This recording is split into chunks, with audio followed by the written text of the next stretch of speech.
Let me hear you. A one, a two, a three. Take me out to the ball game. Take me out to the crowd.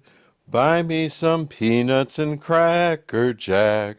I don't care if I ever get back, for it's root for the Cubbies. If they don't win, it's a shame, for it's one, two, three strikes, you're out at the old ball game. All right, let's get some runs. Another 6 runs or so, Steve, and we'll be right back in it. Why don't they bring up that new kid, Fred Durf? You say his name backwards and it's Fred Durf. Holy cow, Steve, it's the same frontwards and backwards. That's worth having another ice-cold Budweiser. And that, of course, was my own incredibly bad impression of the legendary Cubs announcer, Harry Carey. Holy cow, that was bad. Today, I thought we would do something a touch different by giving an overview of replay baseball. This is a game that has been and still is a fixture of sports gaming for most of the last 50 years. From the early 1970s until 1991, they produced one of the best tabletop baseball sims out there. Then again, from 1999 to present, the company reopened, updated the system, and is still publishing its games and Major League Baseball seasons today. But what does baseball have to do with what is basically a wargaming channel? Two things. First, putting together and managing a baseball team is like creating a work of art. Each element must be balanced against the other. Each member of the team must fit seamlessly into the mosaic of the whole. Every player is different. Every team is constructed different, and each must find its own way to present the strongest front possible, and that, my friends, is high strategy. Second, if you find replay on Board Game Geek, you won't have long to look before you find a comment by the late, great Richard Berg. Yes, Mr. Terrible Swift Sword himself. He writes that he had been playing baseball games for 50-plus years, and that replay was his favorite. Well, if Richard blessed it, I think replay is at least worth a look. 50 years of baseball, that's something even Uber Cub fan Ronnie Woo Woo would be proud of. As an aside, I think one of my own personal images of hell would be to be trapped in the Wrigley Field bleachers for all time and eternity, sitting directly behind Ronnie Woo Woo. A thought that could scare anybody straight. My copy is an example of the first era of the game, with the complete rosters of all the players that played in the 1989 season. While there have been some changes in the post-1999 rules, it remains very much the same game. The game box is basic, but has served its purpose for me for over 30 years, and shelfware aside, is still in good shape. Diving inside, you find an ocean of cards, organized by team and each held together with its very own rubber band. Except for a few short-timers, the guy that had 5 at-bats for the season, for example, all the players are there. In my case, Sandberg, Grace, Maddox, oh yeah, all there for me. Each team also includes a stats card for the complete roster, showing the players' real-life performance statistics and the season record of the team. When you are playing, you will learn very fast just how useful this card is. Each player on the team has his own card with all the ratings you will need to bring him back to life. Ratings are basic and to the point. Running speed, defensive range, arm strength, and error propensity are all given. In addition, some positions have additional ratings, such as catchers carrying a pass ball rating, while pitchers have a similar rating for wild pitches. Pitchers carry additional ratings depending on whether they are a starter, reliever, or both. My version of the game has so-called long pitcher cards because both the rested and the tired ratings are given on the same side of the card. The newer version of the game contains so-called 6x6 pitchers, but replay still provides tall pitcher cards on request for most seasons. I'll get into what this means shortly. The pitching ratings are the most complicated part of the game, but reward you with a good representation of what each individual pitcher did during the real season. For example, all starting pitchers are rated for the number of innings they can go before they get tired, before flipping to the B side of their card on the next batter they allow on base. If a pitcher gives up 4 runs and the inning is after their protected inning rating, they also become tired after the next batter they allow on base. In any case, if the pitcher gives up 6 runs, they have been bombed out of the game and immediately go tired. By not tiring until the next batter is allowed on base, pitchers can potentially pitch a complete game without tiring if he keeps getting guys out. Simple, elegant.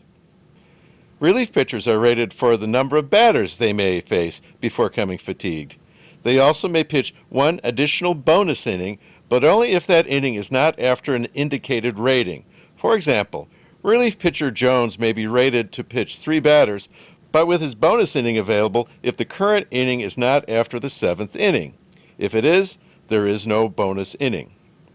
The heart of the system, the thing that really makes all this work, is the 6x6 number matrix on each batter, representing his unique abilities. To represent pitching skill, tall pitchers contain a single row of 6 numbers, while 6x6 pitchers also have a matrix just like the batters. Each pitcher is also assigned a batting rating with generic hitting cards rated from 1, being the worst, to 6, being the best, used when they come to the plate. You play the role of the field manager. Outside of a game, you set the starter, the field players, and the batting order. Inside a game, you decide how long to stick with the pitcher, which players to send in as substitutes, and whether the batter is to hit, bunt, or situation permitting, go for a hit-and-run play. Play proceeds at the at-bat level. Each at-bat is resolved with a roll of the dice. You are not calling balls and strikes, you are resolving at-bats. In my version of the game, 2 dice are rolled, 1 black, 1 white. The black die determines, first, the column used on the batter card, second, the column used on the pitcher card, and third, the tab used in the at-bat resolution book. The white die determines the row used on the batter card. If you use 6x6 pitchers, then a third color die is rolled to determine the row used on the pitcher card. The resulting number in the batter card matrix and the number in the pitching card matrix are added together. The tab of the resolution book already determined by the black die is selected, and the at-bat is resolved by looking up the sum of the pitcher's and hitter's card on the indicated page. Many at-bats are resolved just like that. If you get a K result, the batter struck out. Some players require 1 or more additional dice to be rolled, challenging a fielder's rating, error rating, or arm strength, and indicate an outcome if the skill roll is failed. Got an error-prone left fielder? It will eventually catch up with you. Or a Golden Glove second baseman, 8-time Gold Glove winner Ryne Sandberg, for example, you will be a happy guy. Additional weight is placed on the fielders whenever a 4 is rolled on the black die. Before the at-bat is resolved, the defense sets the play depth of each of the 4 infielders. Depth may be set at out, or normal depth, mid, or double play depth, or in, bunt defense depth. When a 4 is rolled on the black die, a die is rolled to determine which of the 4 infielders is the focus of the play. One of the 3 4-roll tabs is selected depending on the depth of the featured infielder. From this point, the play is determined normally, except the defensive skill of the field infielder is used instead of the pitcher's card. When a black 4 is rolled, the pitcher's card is not used at all. If this sounds complex, trust me, you can learn this game very quickly. The game has a whopping 1 page of rules. 1 page. Okay, kind of small type, but still only 1 page. You will spend way more time learning your team than you will spend reading the rules. Let's take a look. So let's assume that we have Greg Maddux pitching to Ken Caminiti. And let us further assume that the player rolled a black 2. So the black 2 would be resolved by, it would determine the column on the batter card, it would determine the column on the pitcher card, and it would determine the tab 2 would be used in the resolution book. You get to the resolution book by looking at the white die as well. And let's assume that a 3 was rolled. So we have a black 2, a red 3, so we know we're on the two column. The pitcher, this is a tall pitcher, so it's not a 6x6 pitcher. If it was, we would have a third die that would determine the row. Right now, with this version of the game, it's fixed. It's a 1. Okay, so the two column resolves to a 1. And we have the two column here with a 3 roll resolves to a 3. Okay, 3 plus 1 is 4. And in the resolution book, in the column 2 tab, we look up what happens when we get a 4. The resolution for this at bat is pop out to third base. So Ken Caminiti popped up to third base, and he scores an out. If, on the other hand, we had our infield playing out and a 4 was rolled, that would take us entirely off the pitcher's card, given a black die rolling a 4. It would still determine the column on the batter card, and let's assume that we had a 3 rolled for the white die. So 43 would be a 1 on Ken Caminiti's card. We would look at the resolution book for infielders playing back, because Sandberg is playing back. So, back. Okay, so we have a 3 from Caminiti's card, and Sandberg has a fielding range of 1, which is superb. Also, error rating 5, which is likewise superb. We take the 3 from Caminiti's card, we add the 1 from Sandberg's card, because that is his fielder rating. And we get, with a 4 result, ground ball out, batter retired at first. So it goes to Sandberg, to first, and there's a possibility of other runners advancing, so you have to read on the other side. But essentially, it's that easy to resolve at bats with replay games baseball. I think you guys have probably figured out by now that I like tinkering with game systems, as I did creating my World War III campaign series based on Drive on Gießen, or even my more recent efforts with The Most Fearful Sacrifice. Replay baseball gives you many chances to do just that, depending on what you want to do with it. The easiest possibility, of course, is just to pick 2 teams and play a game. Or a series of 3, 4, or 5 games, adding rules for resting pitchers and setting a starting rotation. Or pick 2 teams, put their cards in the middle of the table, and draft your team with a friend taking the other side. Back in the 90s, I had 3 friends that came to my house on a weekly basis. We decided to do the playoffs using my 1989 set with a twist. We wanted to play it with decent but flawed teams, so we went with the 4 second-place teams. Unfortunately, the Cubs actually won their division that year. Go figure. So I ended up with a team I knew nothing about, the Houston Astros. To force a bit of realism, we prorated down the allowed at-bats for each player and the allowable innings pitch for pitchers based on their real-life performance. We, as field managers, were forced to use all our players something close to the way they were actually used in the real-life season. By the time we were done, I knew my World Series winning Houston Astros like the back of my hand. I knew I had 2 strong starters that had to win for me. I also had Kevin Bass, or as he became to be known in our game world, the Bassomatic, who was a platooned but quality outfielder with 300 at-bats and a 300 batting average. Deciding when to start or bring him in from the bench was likewise critical. And so on. It was great fun. I think that this playoff format must be popular because Replay gives you the option of buying only the top 9 teams for many of the seasons they offer. After all, who needs hundreds of cards with bad players on mediocre teams? But wait, there's more. Replay also offers a computer version of the game where you buy the game engine once and 1 or more of the many seasons you want to import into the game. Even better, they offer a free download of the engine where you can play 20% of a season as much as you want before buying anything. I did this and see its benefit for even more gameplay. The computer will do something any normal person would not dream of. It will simulate as much or as little of the season by playing all the games between all the teams for the entire season. You get to play only the critical games that you choose to play yourself. You can play entirely within the computer version using digital representations of the same cards you have in the physical version.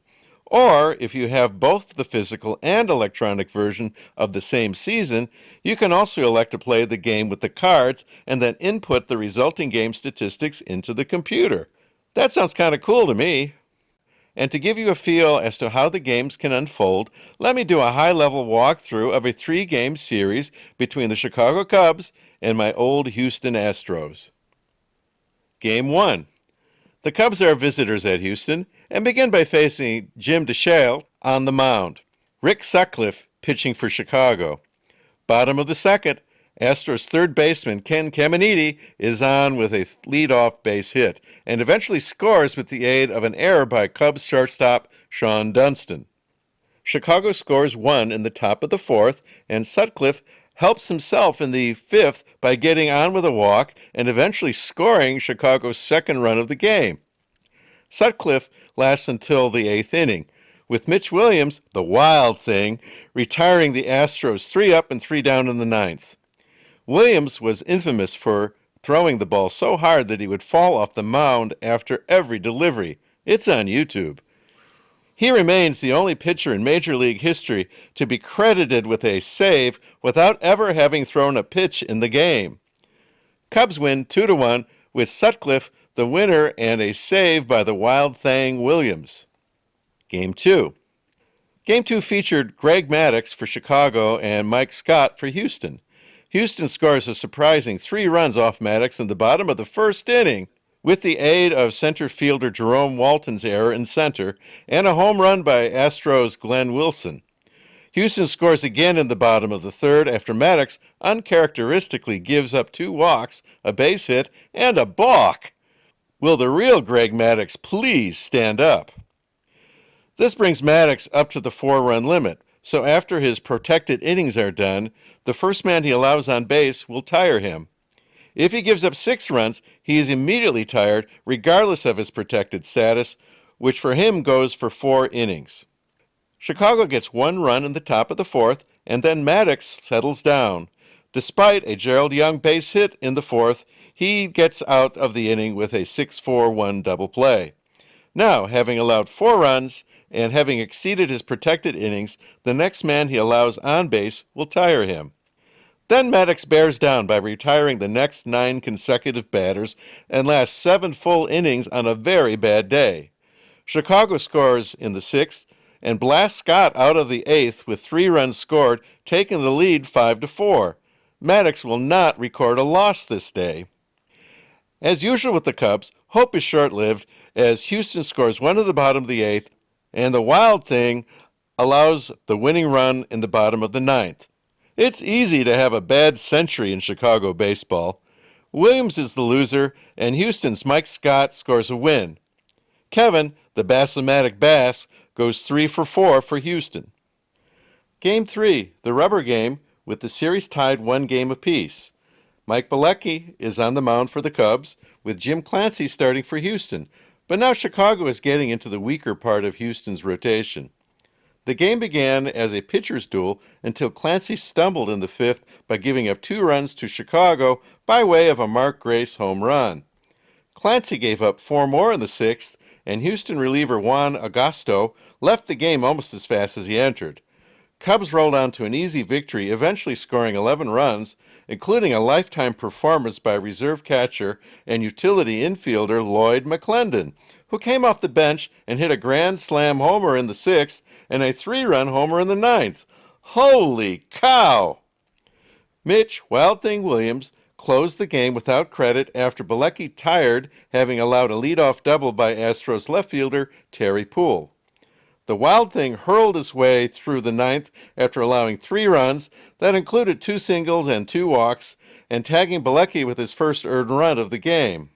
Cubs fans were about ready to hurl as well, but Cubs win 11-3 with Bilecki getting the win after pitching 8 full innings and giving up only 1 earned run. Attaboy, Mike. Time for that ice-cold brewski. Well, that's how replay baseball goes.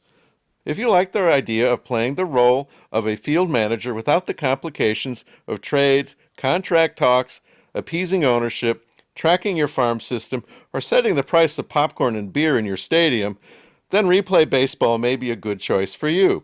You can keep your team up to date by purchasing the next year's season if that is important to you. The GM did their thing, now you do yours.